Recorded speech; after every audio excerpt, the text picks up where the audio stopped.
Well, g'day curd nerds. Today I'm in it's what's known as the Chewton bushlands, and this is where Kim and I are staying for my 60th birthday.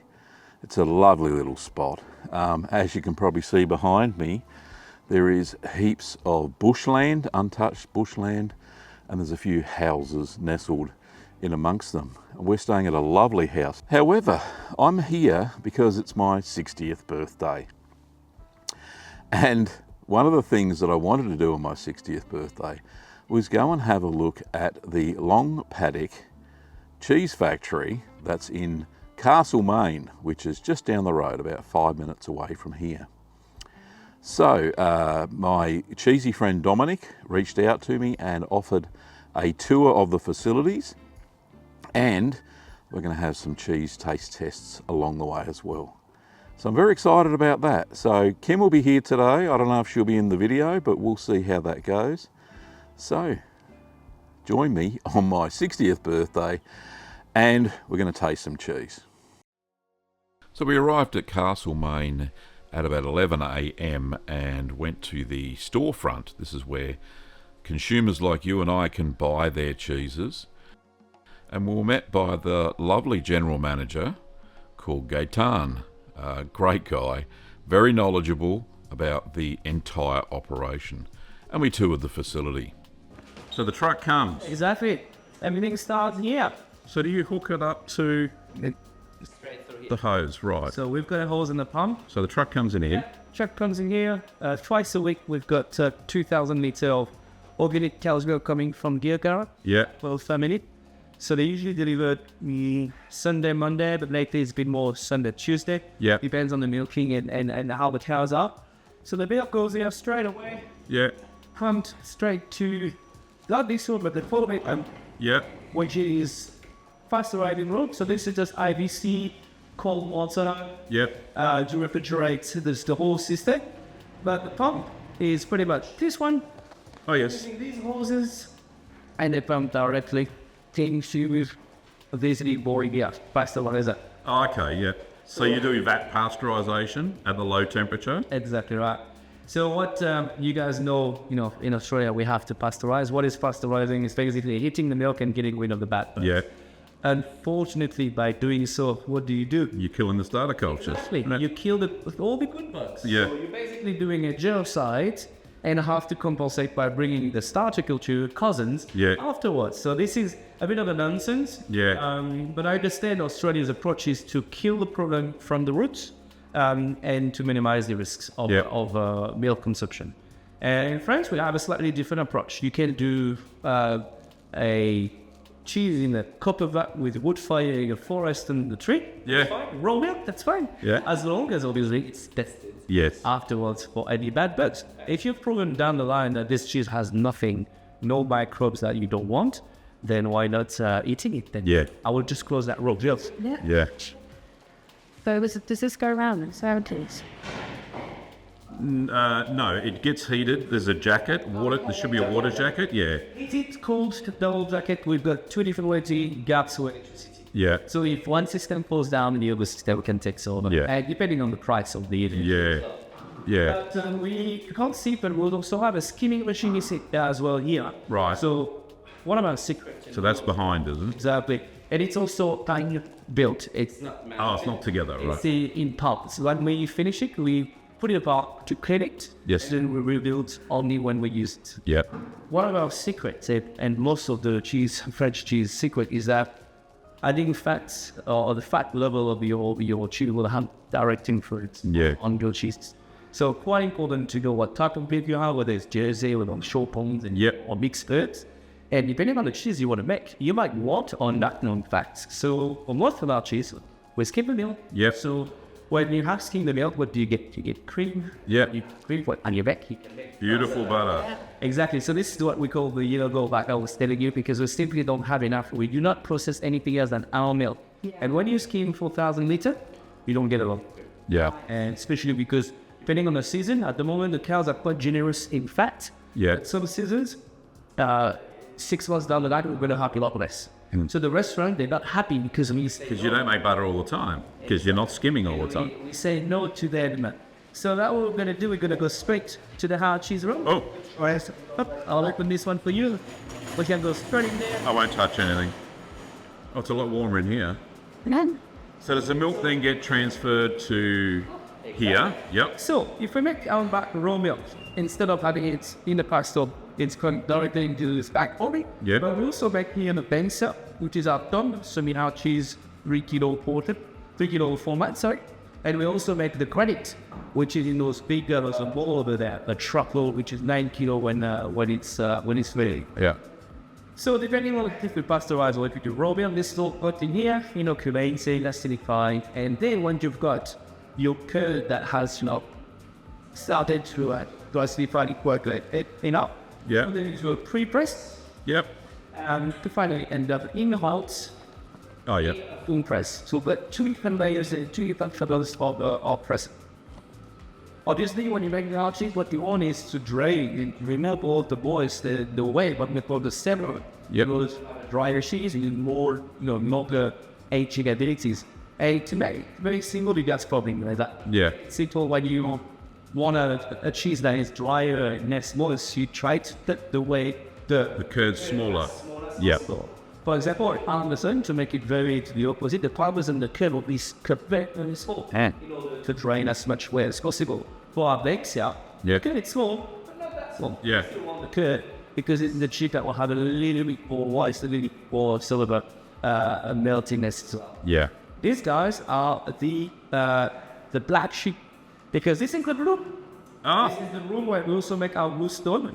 So those are 1 kilo truckload. We make a big steel conversion of 7-8 kilo as well. Yep. The reason why we make them here is because we don't have any other room to make them. Right.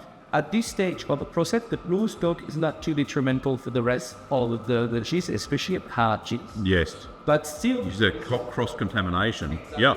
it's still a cheese that we need to manage very, very carefully, especially when we test it, when we move it from here to there, when we clean the environment here. So there's a bit of blue right on our thing at the moment. Yeah. It's super mild. Okay. Yeah. So you're not going to get cheese basket and get you which I am, Look at that. And these are all... molds. Yeah, and we wanted them to privacy. Yeah. The easy container with some of the equipment. So the big one, 9 kilo roughly.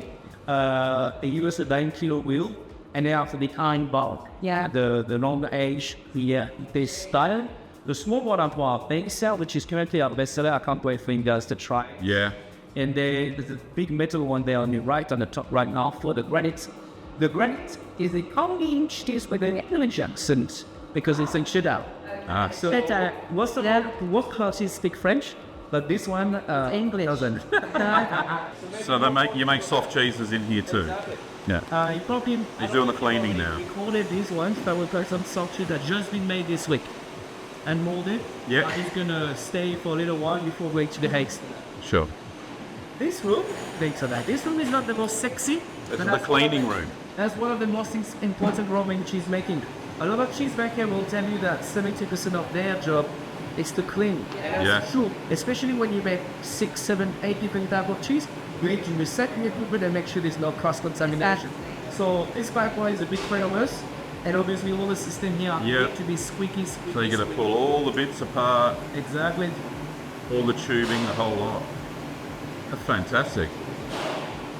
Oh, We're going into the Salt Kingdom. the brine centre. There's not much going up in here. This one doesn't smell in here, puppy. When you make cheese, you've got to salt it. Yeah. One of the essential ingredients. And we have 3 different ways to salt the cheese: into brine, Yep. dry salted, or salted directly in the milk. Yeah, yeah. And 3 different ways. Yep. Depending on the cheese, depending on what you want to get, we use different techniques. So for the drip one, the side view, the baked cell, we put that into a brine solution. Some big ones, where they're very young and fragile, we can't afford to put them, they will break down, so we dry salt them. Yep. Some cheese, we dry them directly in the milk. It has a losing influence on where they go.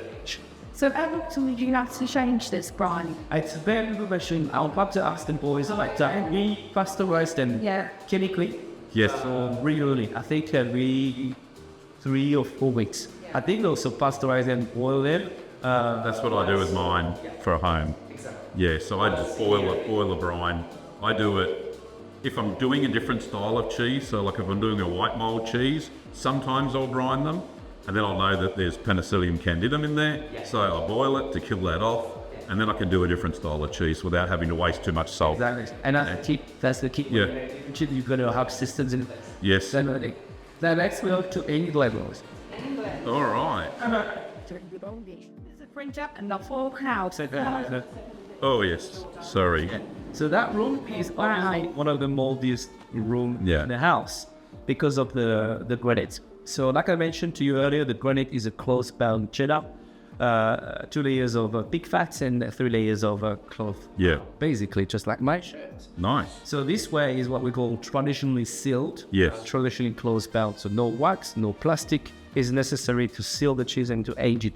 What I like with the granite is slightly, the cheesemaker would disagree, but it's one of the low maintenance. Once this is sealed, Yeah. it's not You're just gonna turn it. exactly. You gotta turn it, but not as often as the French old wines. Sort of ages are these cheese. So the oldest would be somewhere around 15, 16 months. Right. The youngest over there would be just a month. And when it's super young and we don't have any make that is younger than 4 weeks old, it's just white. So they get rotated or as grouped together depending on what they were made. So you don't Exactly. sort of like have one young one with We have a system. Yeah, we Yeah. follow the trends. So And you got tags too, Yeah, haven't the you? tags are- On each of the cheeses, so they know what batch it is. Exactly. This is batch 131, for example. So batch 131 Yep. has been made on the 131st day of the year last year. Right. Okay. So this is Julian calendar. We use day number for the day, and that just give us a right indication. Age. There's some younger ones up the top. Yep. And we also have some blue in fact. So if you go that way, you've got some blue cheese. This is the cheese that we're testing the bluestone as a trocal Stilton size. Yes. so And you've and you foiled them. Yeah. Exactly. So this room, what we notice is this room is slightly too dry at the moment. And you can see some cracks here. Yes. So it's obviously cheese that are quite dry and we need to compensate with. Get the humidity up. Yeah. Exactly. It's always a learning curve and when you try new cheeses. Now, what we is that wash tried? no, these are The cheesemakers see, but I know so much listening to Gavin. these are natural rind hard cheese. That is our bank cell. Yes. Semi-hard cheese. It's a top, but there's a lot more on the next room. And this one is an Aardvark, which is a Alpine style hard cheese. Yep. hard So when you so fancy, actually talking about the Australian native. Exactly. Yeah, but that's a brand, though, Yeah. honey. They've given that a name for the Aussie market. But that's a very good question. Yeah. The names, we didn't want to call them Tom de Savoie, Abondance, or Yeah. Cantal. Well, they're AOC anyway. Yeah. Yeah. First of all, that I know. I've been sued once help. We could have Oh gosh, he got a cease and desist. by who? by Grana Padano Oh, really? in Italy. Italian. I know. They were going to arrest him because they actually ended up saying sorry and invited him to go over. And I said, you shouldn't because you'll be. This one not so smelly. Have you Oh yeah. You're gonna smell it in your eyes. Yeah, I can feel it. So it is the French changing room, as we said, because we've got the pizza, we've got some Aardvark as well, and this is one of our rooms. So it's currently at capacity. What is that? Ammonia. It's ammonia. Yeah. So you want some, but you've got to control the level that we're using. So those cheese So these are all fresh. yeah. Yeah. Really. So see they batch 136. So Banksy is the Tom style, Very much so. and the Ironbark, this Exactly. one, is more like Comté or It's Gruyere. a hybrid between Comté and Gruyere, exactly right. See this, batch 136? Yep. Today we are day 144 of the year, so these are Right. just 8 days old, as you can see. And if you go further, you're gonna get a lot more age, a lot more mold. What we love with this world is when we started 4 years ago, there was no environment. There was Yeah. no microbes. Now they'd be all over the walls and that. Exactly. Yeah. And this is our terroir now. This is the art. Yeah. It's fantastic. It's magical. So where do you clean the cheeses off when you've got to the right age, the right flavour? You don't have to brush them off, right? Once a week. Right. Turn wash, especially Right. young. Yes. And then when they get a little bit older, depending on the cheesemaker's discretion, we don't have to actually wash them that over. But yeah, turning them, this is once a week. Yep. And that's a lot of labor. You do it manually, yeah. Manually. There's no robots like in Italy. Would Yeah. be good, wouldn't it? We do not, sir. No robots. Sir, That's fantastic. Hey, isn't it? I love that. You get used to the smell. You get back out here, you won't smell it anymore. this is Alex. So Alex has a huge roll of Hello. Gavin and Kim. Hello. Lovely to meet you too. Guys, Dom was talking about. Yes. Yes. Yeah. YouTube guy. Thanks. Wait, I'm in a rush. All right. Have fun. Alex has a huge role at Long Paddock Cheese because she's got the responsibility to select the cheese depending on what channel it's going to go. You know, I mentioned to you that we have 3 channels: direct retail, let's go this way. Yeah. Direct retail, Sorry, direct Dom. wholesale, right? And distributor. Yeah. Depending on the nature of the channel, we will not sell the same cheese. All right. Okay. So some would be fresher than others, right? Exactly. And some, we grade the cheese. A stock, B stock, C stock. A stock is the best. B stock is very good, but with a size issue because the yield wasn't as good. Yeah. Different reason. And C stock are off specs. So we cannot send the C stock to distributor. We cannot send a B stock to distributor. It's gonna be A stock. Right. Within spec with the right weight. Yeah. But in the shop, nothing stops us from selling a B stock or even a C stock. Because what we do is we talk about it. We can describe the cheese for what it is. Yeah. So Alex has the responsibility to do that. Oh, that's a nice looking cheese, Alex. Yeah. So So you're just dry brushing, yeah? yeah, just dry brushing it, just get the excess for off the servers. Who's that for? This is going to Oakwood, the yeah. local butcher. He puts it in one of his crafts. Oh, how nice, yeah. Yeah, so we just take in some of the younger stuff, which is a bit. And it won't melt as well. Yeah. So people have been asking on the channel to make a it's a a low meltability cheese with a lot of flavour. Yeah. And they want to use it in sausages and all that sort of stuff. So this is the style. That's the spot. Right. And the reason why Alex is sending a younger one is because they won't have the sensory profile and flavor of the base. Yeah. And often, because this one is destined to food service, she has selected the wheel with a bit of default. As you can see. Yes.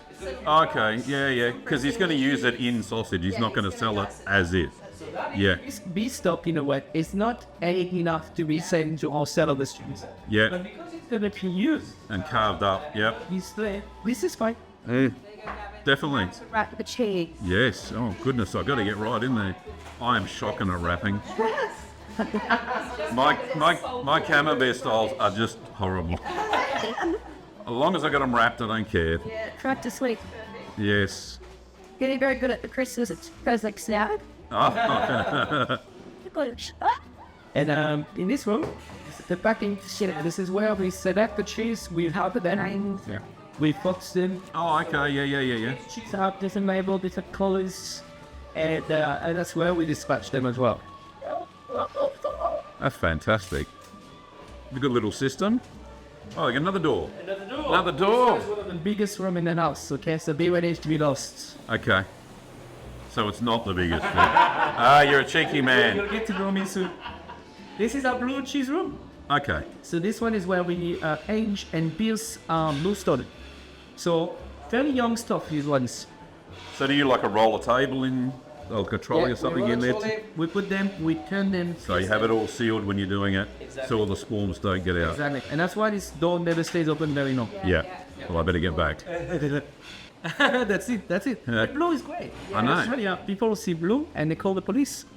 No, it's usually a good sign. It means that there is life on your cheese. There's no Exactly. There's no chemical killing everything. It's just natural. White mold, blue mold, just scrap it off. Yeah. And it's just an oxygen reaction. That's right. That's what you do, don't you? I do, yeah. And this is Jordan, by the way. Hello, Jordan. How are you? Junior staff. So Jordan is helping us with the packing and wrapping. Oh, okay. Yep. So those are sample boxes that are going to be going out to some of our potential wholesalers. So we usually share some cheese with them. They try it and then they say, like, Yeah. Nice.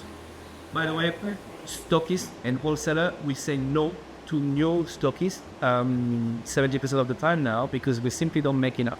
So we sell as fast as we produce. Yeah.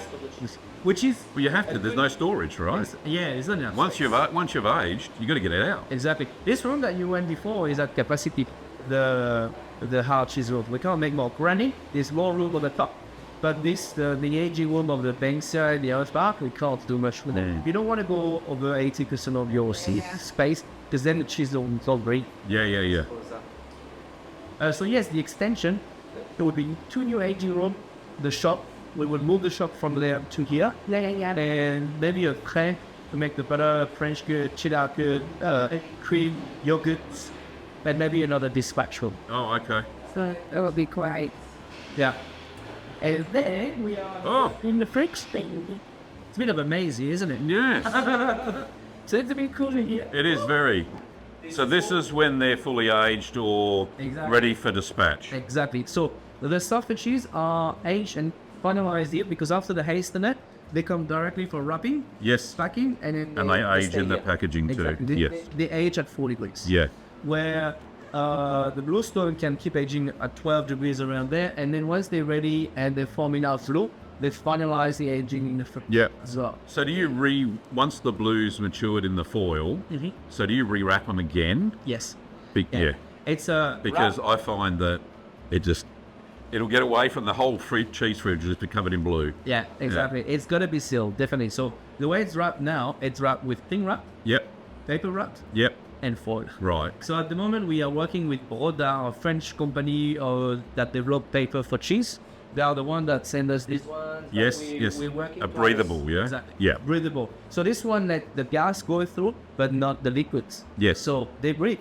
Right. But they obviously keep the moist. Is that like the perforated ones that we Yeah, a sell? bit like the perforated stuff. We have a camembert wrap as well, Yeah, that's which exactly is what it's a paper and then a plastic, and the plastic lets it breathe but no moisture comes through. And sometimes if they get too moist, the paper then absorbs some of the stuff, but it doesn't stick to the cheese. Yeah, Yeah. that's really important. Yeah. Definitely. Yeah, that's good. And then, like you said, when some cheese are in the final state of aging, we just bring them to dry them. Should they be a little bit too moist because Yeah. of the room that would have spread some mist on it, so we can remove any tackiness. This batch was a problem. This batch was a problem because it was just too tacky, too wet. Yes. We had the Cleminox system of a humidifier that was working slightly too hard. Right. They were right under, so they suffered from that. And so we just put some corn flour on top. Oh, right. Okay. That is a tip. There's a tip I never knew. Well done. So many ones. Yes. So many tricks. If you want to play with texture, And we're back at the start. the temperature will be your. Yes. If you have a soft cheese that is delicious, Yeah. that doesn't relax, just play with your aging room. You've got if you have a hard cheese room, a haste and a fridge, you got 3 different temperature already. Yeah. You can play to try and push that breakdown of the texture. So Australia cheese storage and selling is 4 degrees. That's the regular. Yeah. In France, we have a different approach. Farmers market cheese are stored at 12 degrees. It's been proven to the equivalent of the FSB in France. Yeah. That you can sell and store the cheese at 12 degrees. 4 degrees is a meat, especially for cheese. Yeah. So farmers market, they're happy now, cheesemakers, because they can have their cheese into a wine fridge pretty much. Yeah. Yeah. That's the big difference. Yes. So yeah, temperature is something that has a big influence. And we're Yeah. back to square one. There you go. I don't know if I introduced you to Honda, but Honda is a future and young cheesemaker coming from Egypt. Egypt. Yeah. So Oh. she has done a class in England with Yvon, Yeah. and has followed Yvon's path to come here for a month and learn with our the cheesemakers and do an intern. And then now she's making her own cheeses in the lab downstairs. Yeah. So we're gonna see how they tell. Nice. They'll be good. So 4 weeks, which is probably too short. Yeah. But It's quite overwhelming of amount of information that I'm Yeah. just right here. The only Egyptian cheese I've ever made is Domiati, which is a buffalo milk cheese. Yeah, I made it was beautiful, beautiful, best Egyptian cheese ever. Well, it's the only one I've ever tried, so I don't know. But yeah, it was lovely, really that's nice. good. That's good. It's hard the fact that I got in with empty face, but then I had to declare that. Biosecurity.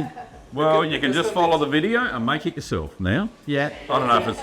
I've got an authentic Egyptian recipe. It was, so I was happy with it. Yeah. That's good. The Gavin is doing some. He's got a YouTube channel where he's teaching people how to make cheese at home. Yes. And quite a lot of different cheese. In fact, Yes. Oh, you want that now? this room, In a minute. In my pocket. There you go. We haven't really talked about that room. It's actually one of the most important rooms. It's what we call the kitchen. Yep. So we do quite a bit of things here, including weighing the starter culture, the minutes, testing the milks to know exactly what sort of protein and how much fat content there is. Yeah. To help us knowing how much we're going to skim, etc., etc. We obviously manage the salt here. Yeah. Starter culture. So it's quite essential. Gum is quite often here, but as well because packing cheese is obviously getting the right dosage of everything. Yeah. And understanding your milk. So lactic checks for us is a tool that we use every day or every time we. Yeah. That's fantastic. Thank you so much. You've gone overboard. Oh no! Look, it's a pleasure. That's fantastic. We've got one last thing to do now. Is to Eat. So Nice. would you like that? Yes, please. Of course. So after Kim and I were treated to a degustation tasting of cheeses, we were taken to the storefront where Gavin supplied us with a whole bunch of cheeses for free as a birthday present. So grateful. We are going to be doing some taste tests on the channel as well for some of these amazing cheeses. So back home now, Curd Nerds. That was a fantastic tour. I hope you agree. It was an eye-opener for me. I learnt so much about cheese making in general, and I could see the different scale from the home cheesemaker to the artisan cheesemaker like Long Paddock Cheese. Fantastic facilities, very friendly people, and the cheese, and I've already tasted quite a bit of it, is absolutely fantastic. So it's made in, well, the classic French style, most of the cheeses, and then there is a little bit of an English twist with the granite, which is their version of cheddar, and their Stilton, which is just fantastic, mind-blowing, and all the other French cheeses they have as well. Now, there will be a taste test coming up with quite a few of the cheeses, as well as many lessons learnt from my visit to Long Paddock Cheese. They invited me back again for a second visit, which Ben and I did, and it was really good. They let me assist with making the Bluestone, which is their version of Fond d'Ambert. Absolutely fantastic blue cheese, really big, long, tall. You'll see that. Also, I helped make their version of Saint-Marcelin, which is a French lactic set cheese. They call their version Silver Wattle, and that was great fun. And to see how they moulded it and how they put the curds into the mould, I even got to cut the curds. It was so cool. Yeah, so Ben and I had a really fantastic day. Anyway, more of that in other videos. This one is the tour, so thank you so much for staying till the end of the video. If you like these videos, then don't forget to give it a thumbs up and subscribe if you want more cheesy content. And remember that all of this content on the channel is supported by my YouTube members and patrons. They help to support the show financially and keeps the channel going. And if you're interested in that, the links are down in the description below. Well, thanks for watching, Curd Nerds, and I'll see you next time.